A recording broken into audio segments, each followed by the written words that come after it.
Bonsoir à tous et à toutes. Je suis très heureuse d'être en votre compagnie. Encore une fois, bienvenue sur le plateau de 100% Femmes. Aujourd'hui, une jeune dame, Augustine, nous accompagne. Elle est donc, voilà, elle habite à Grand-Bassam, au quartier Africa. Elle travaille, ou fait son stage, au musée des costumes de Grand-Bassam avec beaucoup de plaisir. Nous allons maintenant la recevoir quelque part en coulisses. Hein.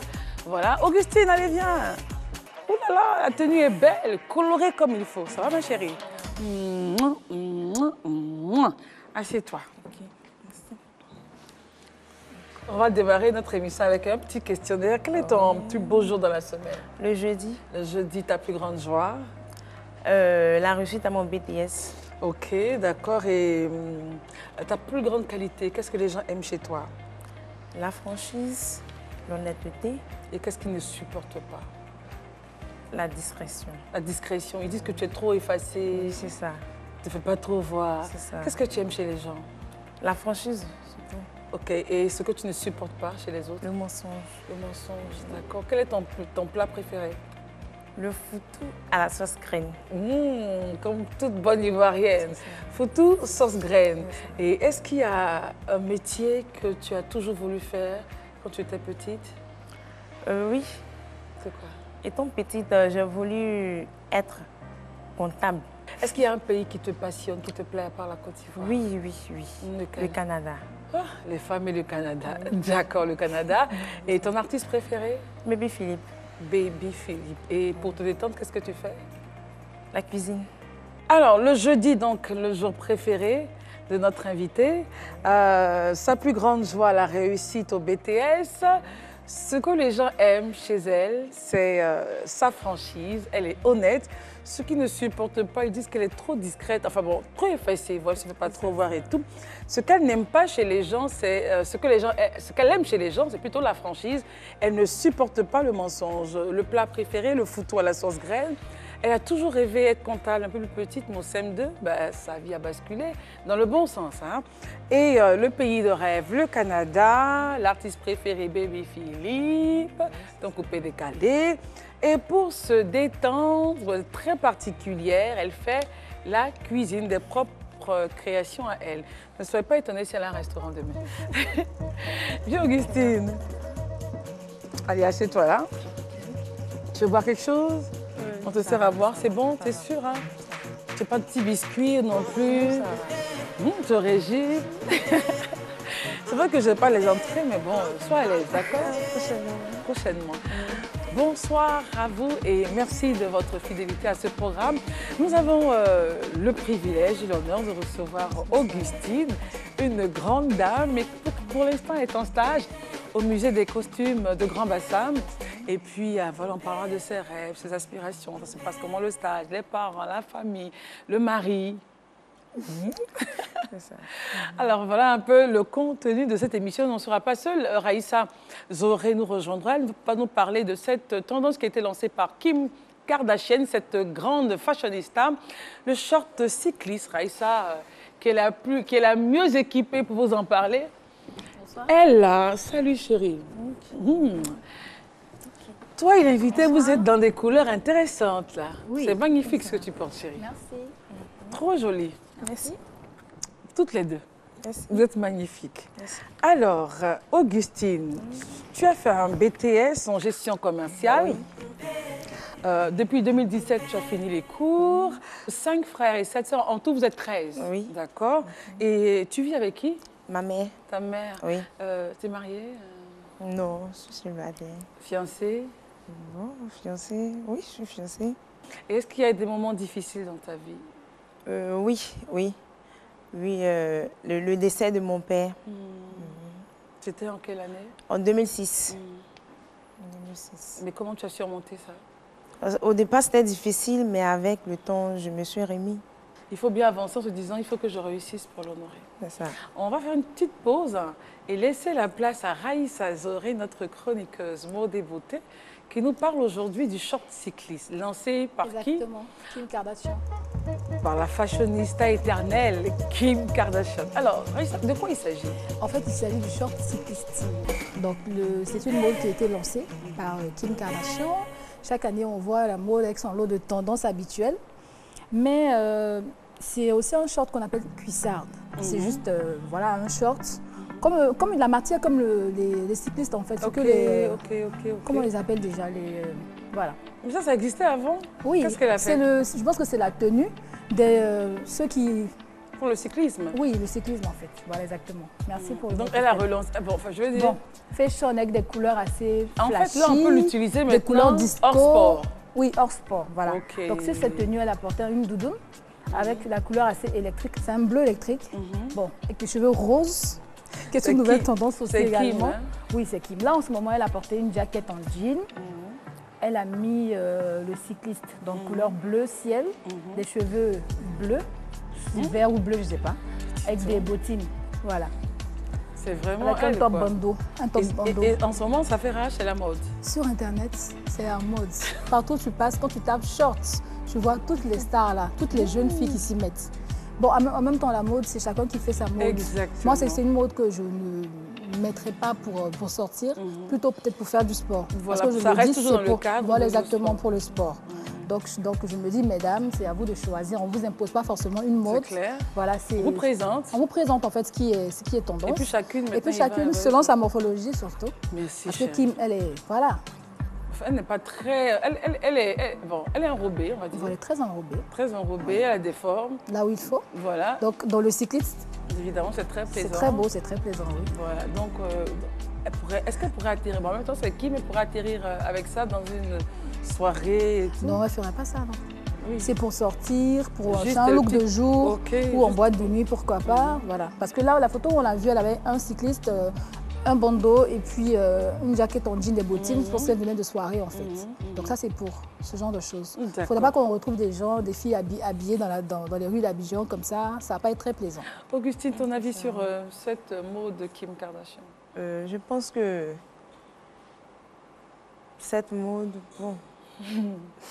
Non, tu donnes ton avis, hein. Bon, moi je préfère que ce soit plus pour le sport. Pour le sport, on reste toujours dans le domaine du sport. Oui, okay. Plus pour le sport. Et non, peut-être pour des sorties, comme les soirées et autres. Enfin, bientôt, on va prendre des feuilles de palmier. D'accord, Augustine. Alors, ça se passe comment le stage au musée des costumes? Le stage passe très bien. Comment tu l'as obtenu? J'ai fini. Par le biais d'un ami. Ah, ok. D'accord. Qui travaille déjà là-bas? Oh, oui, il travaillait là-bas. Présente-moi un peu le musée des costumes. Le musée national du costume est situé... Bon, pour plus de précision, tout juste derrière la mairie de Grand Bassam. Voilà. D'accord. Voilà. Et qu'est-ce qu'on trouve dans ce musée? On peut trouver plusieurs choses, plusieurs tenues qui retracent l'époque coloniale, comme par exemple les maquettes d'habitat des différents peuples de Côte d'Ivoire et la photo de l'ancien président Feu Félix Houphouët-Boigny. Et nous avons aussi des devins malinqués, comment est-ce qu'un devin s'habille, comment est-ce que le roi Akan s'habille, comment est-ce que la reine Mère s'habille. Donc on a tout l'historique. Tout l'historique de la Côte d'Ivoire. Voilà. On a l'histoire des peuples aussi là-bas. Oui, oui. Voilà, donc pour ceux qui iront à Grand Bassam en vacances, ou un petit séjour, allez-y visiter donc le musée du costume, le musée national du costume de Grand Bassam. D'accord. Alors, l'ami a créé le contact et tu as déposé tes dossiers. Ça se passait comment?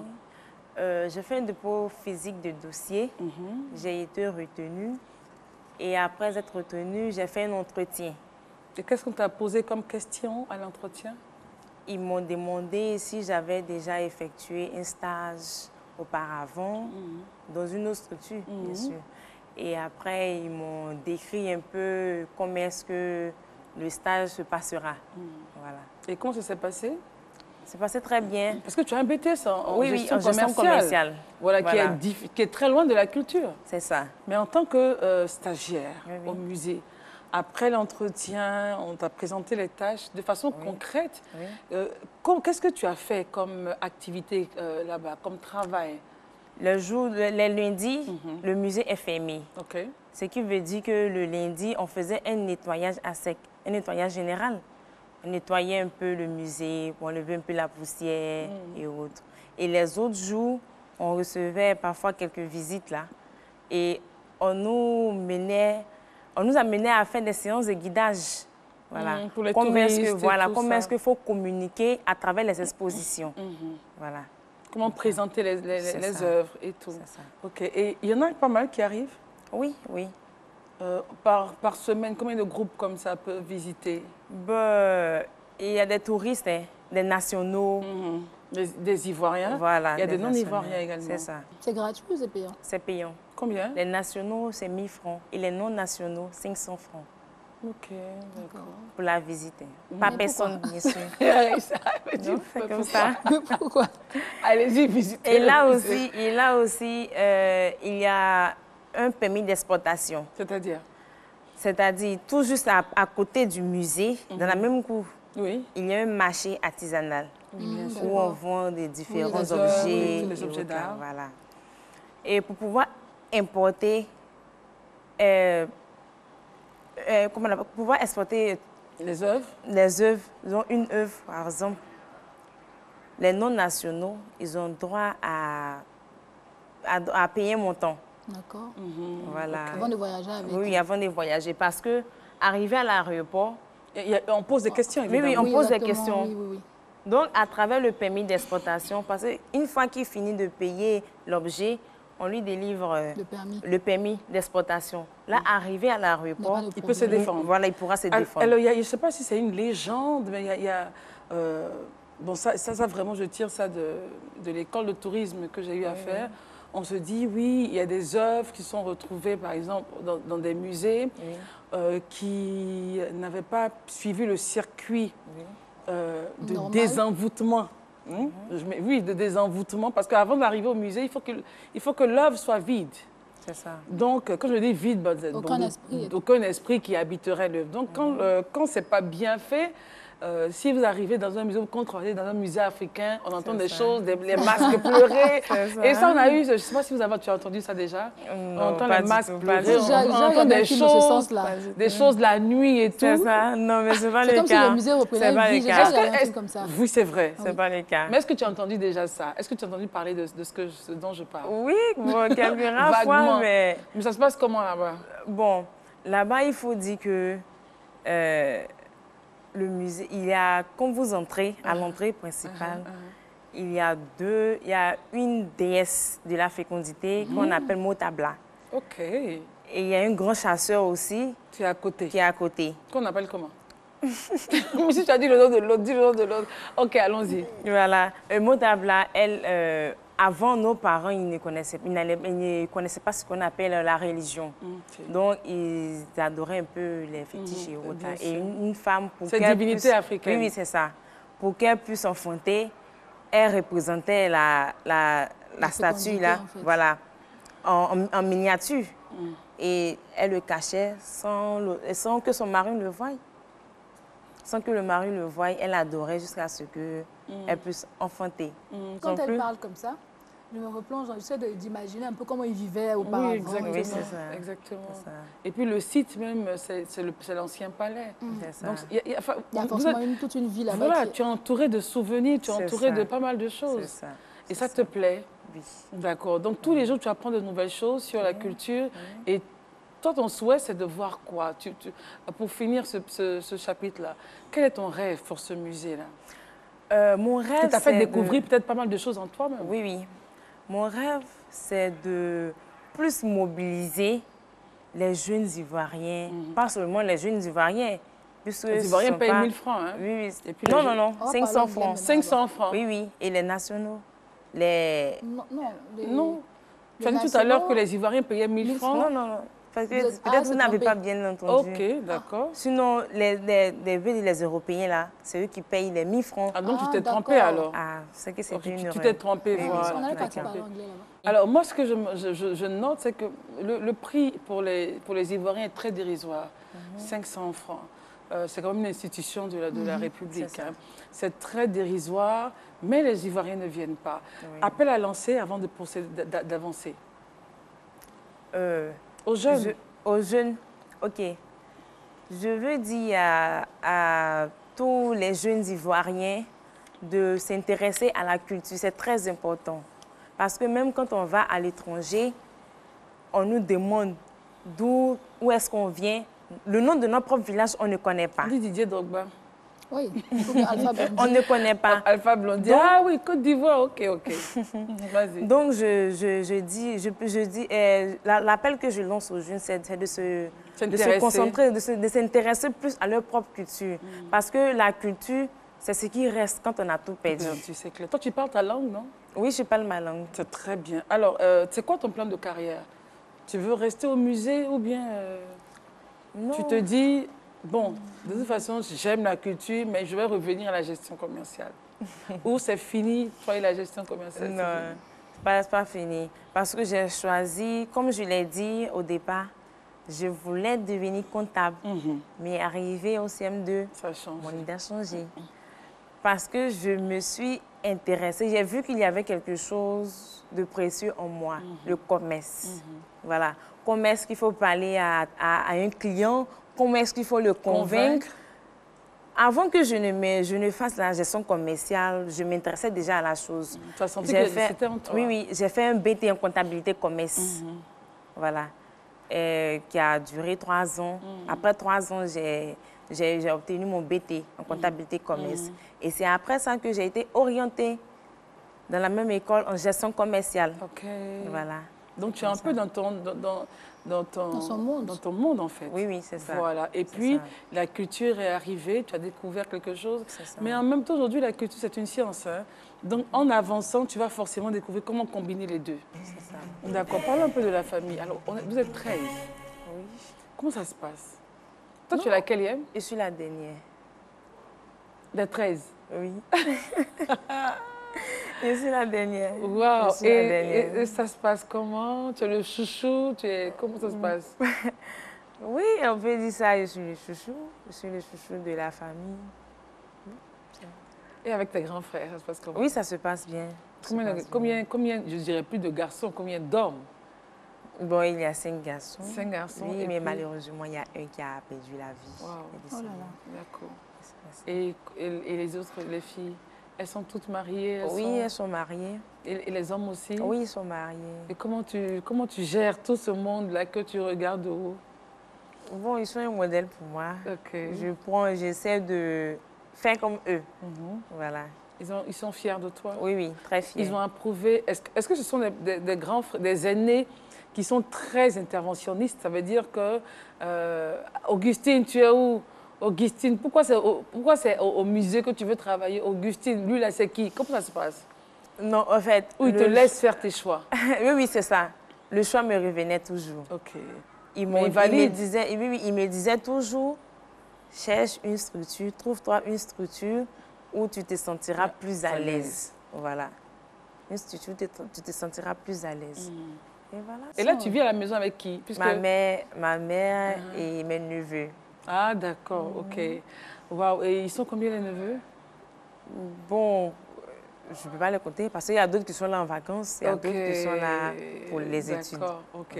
Mais est-ce que maman, par exemple, te soutient dans ton choix? Oui. Elle sait que tu veux y aller? Oui. Pas réussir? C'est ça. Bassam, c'est le balnéaire, c'est le farniente. Quand tu es stressée, après la cuisine, tu es toujours en cuisine, mais tu peux aller quand même à la plage? La plage, est-ce qu'ils vont à la plage, les gens de Bassam? Non, on ne s'intéresse plus trop à la plage. Voilà, on est habitué. OK. Donc, on fait que... Ça, c'est la cuisine. Oui, c'est ça. La cuisine et puis, je lis souvent la lecture. Tu fais la lecture. Alors, qu'est-ce qu'on doit retenir de ton passage sur le plateau, pour ceux qui nous regardent? Quel est le message fort que tu as à donner aux téléspectateurs? OK. Le message que j'ai à donner aux téléspectateurs, c'est de ne pas perdre espoir, d'être toujours courageux malgré les difficultés. Parce que les difficultés, on ne peut pas y échapper. Ça arrive toujours. Mais malgré ça, surtout aux jeunes, de ne pas baisser les bras, d'être courageux. Voilà. Et de s'intéresser aussi à la culture. Ah, mais ça m'étonnait, tu ne parlais pas de la culture. De s'intéresser aussi à la culture parce que la culture, elle est très importante. D'accord. Très importante. Merci beaucoup, Augustine, d'être passée, mais on ne termine pas l'émission. Tu as quelque chose à nous présenter. Oui. OK. On va aller sur le plan de travail, là. Et tu vas nous parler de l'huile de coco. Pourquoi est-ce qu'on devrait l'intégrer dans notre... Viens chérie, viens ici. Pourquoi est-ce qu'on doit l'intégrer dans nos habitudes? Alors, on t'écoute. C'est la même huile? Non, là c'est l'huile d'amande. L'huile de graine, comme on l'appelle, l'huile de graine. Enfin, pour ceux qui ne se retrouvent pas, ce qu'on met sur la tête des nouveau-nés là. Voilà, sur la fontanelle, c'est ça. Voilà, et ça c'est l'huile de coco. Coco, d'accord. Commençons par quoi? L'huile de coco. L'huile de coco, mon préféré. Tiens, les cheveux aussi, ça? Oui, les cheveux. Le bain aussi. Le bain, le corps, les massages, il n'y a pas de souci. Alors pourquoi est-ce que ce serait bon? C'est vrai, les cheveux, le bain, le corps. Le coco. Oui, moi, l'huile de coco, c'est quand ça manque, je suis stressée. Le coco, maman. Oui, le coco, l'eau, l'huile, quand ça manque, je suis stressée. Ça sent comme le coco de Oui, il est 100% naturel. Alors, pourquoi est-ce que les femmes devraient avoir toujours de l'huile de coco? Les femmes doivent en avoir parce que l'huile de coco est très bonne. Elle est très bonne parce qu'elle tonifie le teint. Elle est très bonne pour le teint, très bonne aussi pour les cheveux. Voilà. Elle augmente la pousse de cheveux, nourrit aussi les cheveux. Elle lutte aussi contre les pellicules. Ça, c'est bien, ça sent trop bon. Les pellicules de cheveux. Et l'huile de coco aussi est très bonne en cuisine. Vous pouvez l'utiliser pour frire les poissons et autres. Le poisson peut faire une semaine sans se décomposer. Wow. L'huile de coco aussi est très bonne aussi pour la cuisson du riz. Elle apporte un goût. Mais oui, mais non, c'est le goût. Ça, le côté diététique, c'est qu'on évite beaucoup de maladies. Ça? Oui, c'est ça. Puis, ce qui est bien, c'est qu'il est 100% naturel. 100% naturel. Il rajeunit. C'est ça. Il adoucit la peau. Moi, quand j'ai plus ça, je stresse. Il me faut absolument... Oui. En fait, je l'utilise pour le bain.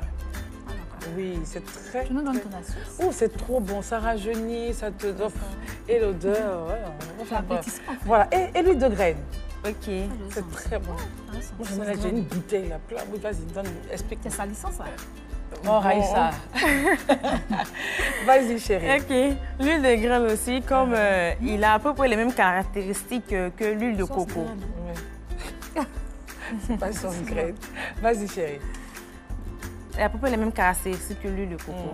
Voilà, mais la différence, c'est que l'huile de graine, elle lutte plus contre les pellicules. Voilà, contre les pellicules.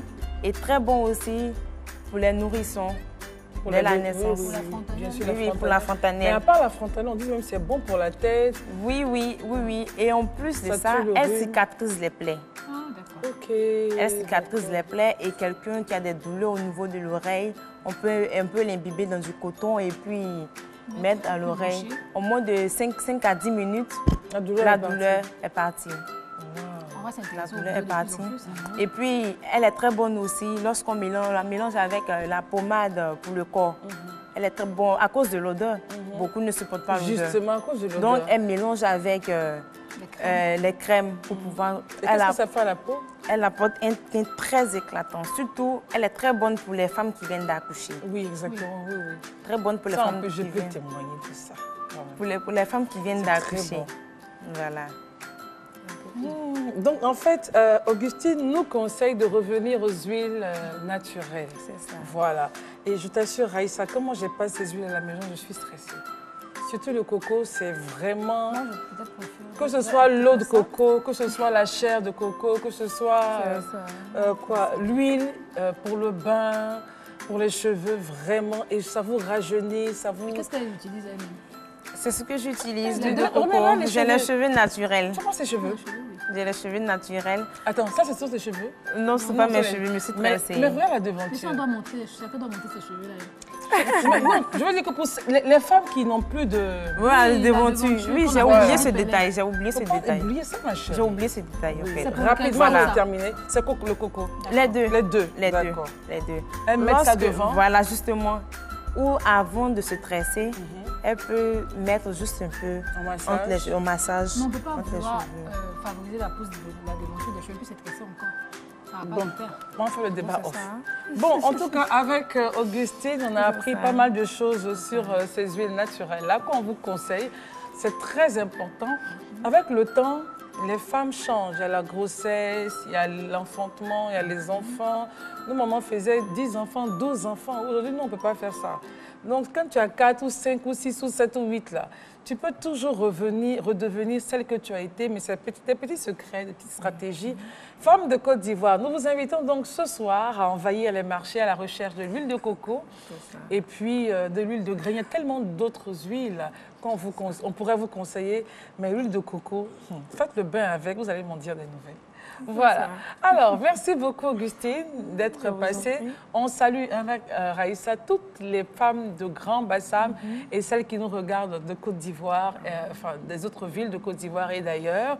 Merci en tout cas. On se retrouve sur des plateformes comme Facebook, Twitter, Instagram, en remerciant Spiral pour la magnifique déco de notre petite maisonnette à nous, voilà. Et on se dit au revoir, on se donne rendez-vous pour une autre émission de 100% femmes. Allez, bye bye.